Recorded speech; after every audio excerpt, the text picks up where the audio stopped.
Transparência foi o que pediu a ministra Rosa Weber ao suspender as chamadas emendas do relator e expor o orçamento secreto do Congresso. Este é um dos temas da minha entrevista de hoje com o jurista e presidente do EBEDAPT, Dr. Quioche Arada. Olá, doutor Quioche, um prazer conversar com o senhor. Bom dia, Vivi, tudo bem? Doutor Quioche, como o senhor aí analisou a decisão liminar da ministra Rosa Weber do Supremo de suspender aí a execução das chamadas emendas do relator? Foi uma interferência do Legislativo, como reclamam os parlamentares? Eu acho que não, porque essa emenda do relator ele não tem previsão na Constituição Federal.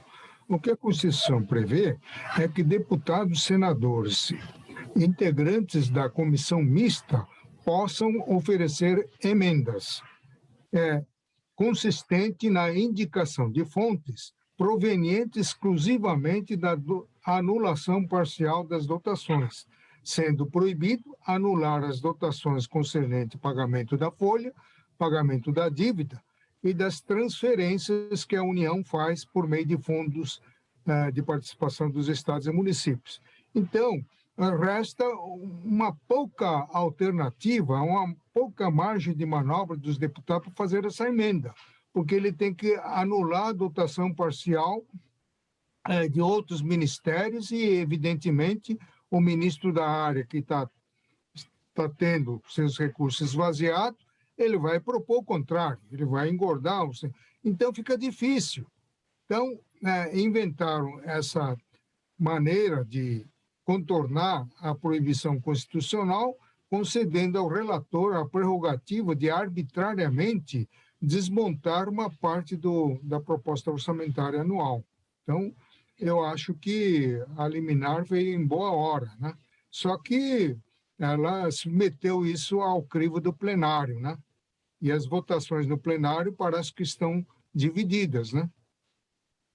Doutor Quioche, e além disso, a ministra Rosa Weber pediu também uma ação, devido a uma ação impetrada pelo deputado federal Rodrigo Maia, ela pediu que a Câmara desse explicações aí sobre a votação da PEC dos precatórios, que ela realmente, como o senhor aí já disse, tem aí a indicação de que houve aí uma barganha entre o governo e os parlamentares numa quantia aí de 3 bilhões de reais em emendas ao relator. Está certa a decisão aí para que a Câmara explique aí o princípio de transparência, né, que rege a Constituição, que nesse caso aí foi ignorado.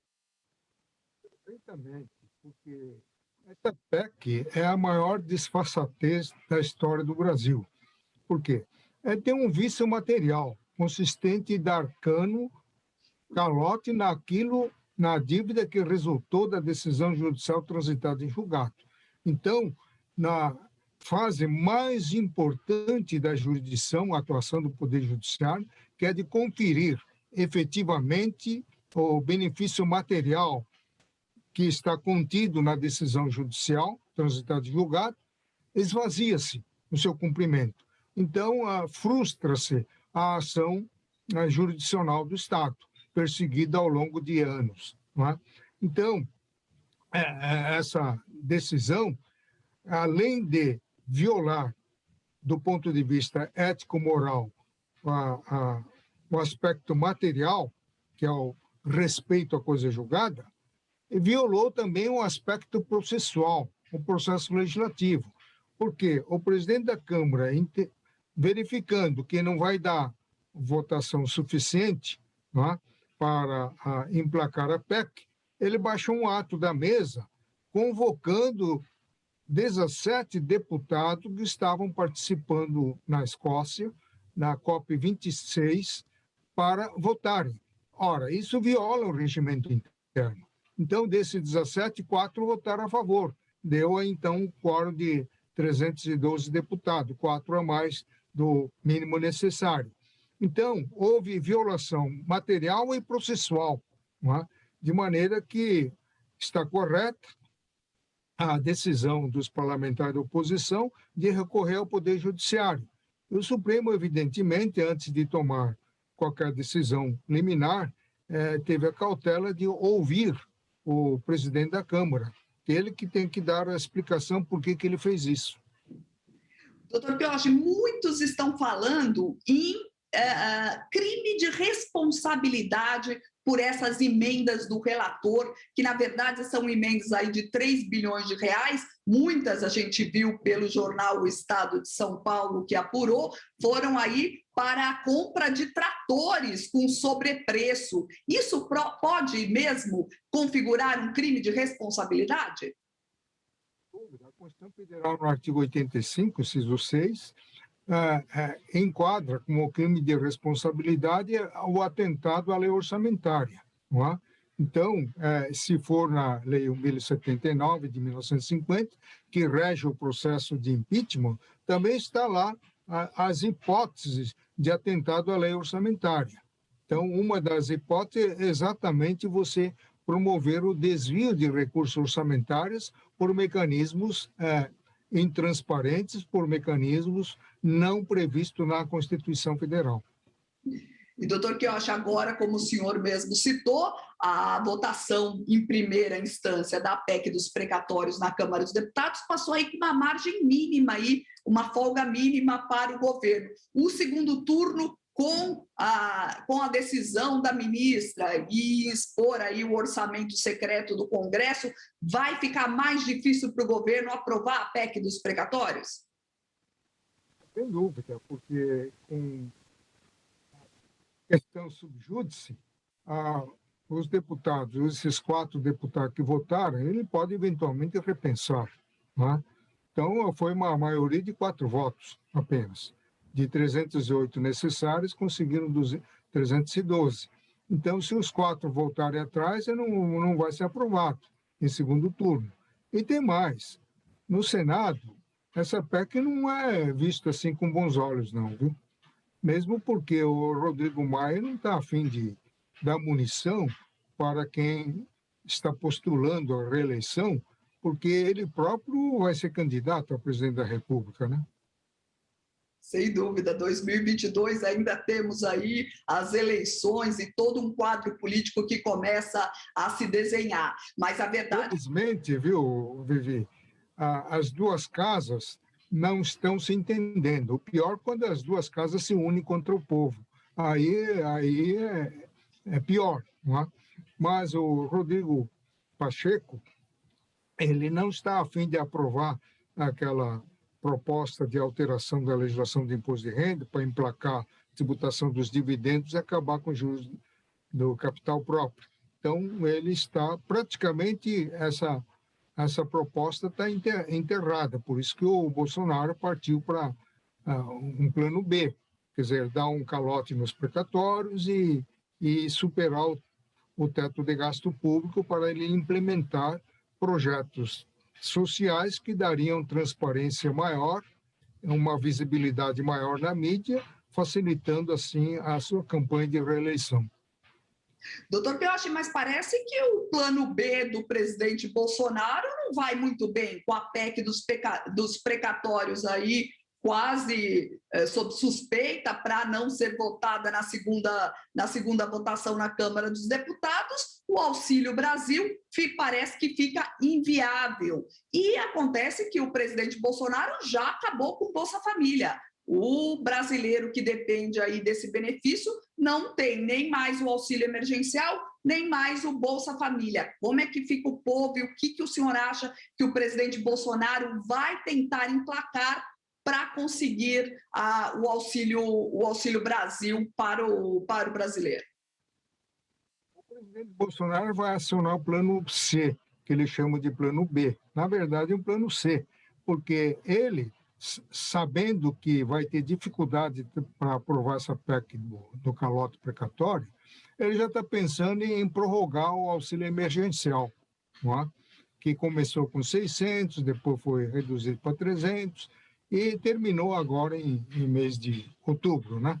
Então, ele está pensando em prorrogar isso daí, que é auxílio emergencial, o contingente de beneficiários é maior do que o contingente do Auxílio Brasil, que dá em torno de 16 milhões e 800 por aí, né? Mas, doutor Pioche, o auxílio emergencial é um pouco menor aí para algumas famílias, né, que recebem o Bolsa Família. Aí, o final de ano fica prejudicado para muitas famílias brasileiras, não? É menor porque o contingente de beneficiários é maior, né? O Auxílio Brasil seria na base de 400, não é? E aí o auxílio emergencial pode ser de 300 ou pode até haver uma diferenciação em função da família beneficiada, né? Como aconteceu no regime atual, né? Varia de 150 a quase 300, né? E, doutor, que eu achei ele criando aí, então, essa extensão do auxílio emergencial, ele poderia incluir isso num orçamento de guerra, como foi feito durante a pandemia, no primeiro ano da pandemia? O auxílio emergencial ficaria fora do teto, né? Certo. Ficaria fora do teto. Usando aí um orçamento de guerra para não ser implicado aí em crime de responsabilidade? Não, aí não há crime de responsabilidade, porque, como o próprio nome está dizendo, o auxílio é emergencial. E o que é emergencial, então, não há previsão, não há previsibilidade de quando que vai ser necessário o seu acionamento. Então, por isso que está fora do teto. Doutor Pioche, então, só resumindo e explicando para o telespectador do NGT Notícias, agora, depois da liminar da ministra Rosa Weber, a proposta vai ser analisada pelo Supremo Tribunal Federal. Qual é a sua indicação? O senhor acha que realmente essas emendas do relator podem cair de vez? A Corte é bastante sensível às questões políticas levantadas pelos parlamentares, né? Então, vai ser uma decisão política, tanto é que, ao que saibamos, a votação está havendo divergência. Alguns ministros a favor da manutenção da liminar, outros pela cassação da liminar. Então, há aí um jogo de interesse político, vai depender da habilidade de acionar a pressão política por parte dos senadores e deputados, né? E, enquanto isso, os deputados correm aí contra o tempo para votar a segunda votação da PEC dos precatórios. Será que vai dar tempo? Eu acho que não, né? Eu acho que se você for analisar exclusivamente do ponto de vista técnico, eu acho que a liminar da ministra Rosa Weber é intocável. A liminar é impecável.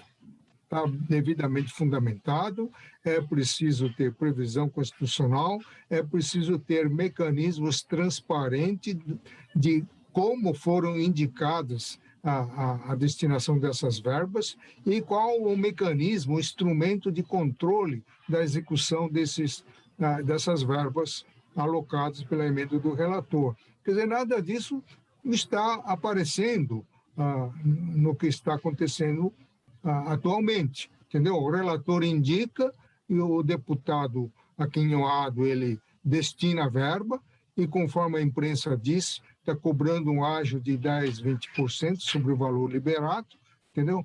Então, é um dinheiro desperdiçado, dinheiro desviado. Então, tudo isso é o que a ministra Rosa Weber quer botar sob controle. A palavra é mesmo, né, doutor Pioche? Transparência que o Brasil precisa.